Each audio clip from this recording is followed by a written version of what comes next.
1. The Eyes of Babes. I can't remember being a baby, but my mother told me that I laughed constantly. "You laughed at everything," she said. "You laughed at clouds, and you laughed at trees." Whenever she placed me on a blanket on the grass, I would gaze up at the boughs of the fir trees and giggle hysterically. What was so funny about tree branches? I can't imagine what I could possibly have found so humorous.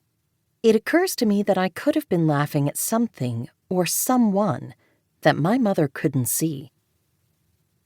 A leading theory among parapsychologists suggests that humans are born with their third eyes wide open, but most of us lose our ability to see spirits as we age. Why do we lose this keen sixth sense? For one simple reason: we're taught not to see.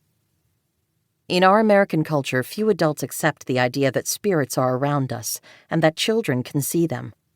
Kids know when adults doubt them. They can sense their parents' discomfort even when the adults don't deliberately shame or ridicule them.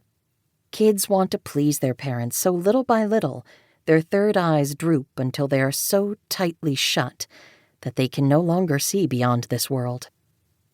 In the following story, a group of young cousins witnessed something they were told was impossible.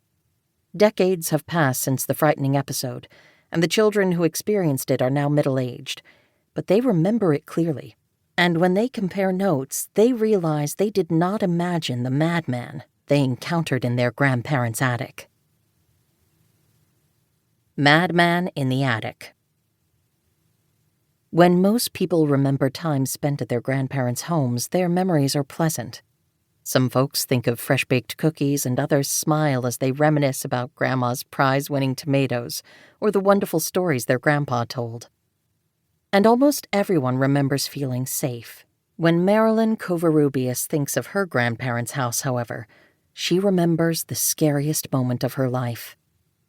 Marilyn was barely school-age in the 1950s when she and an assortment of siblings and cousins were often dropped off for long stays with her grandparents in their rented home in Los Angeles, California. It was an old home, she recalled, and it was right across the street from Hazard.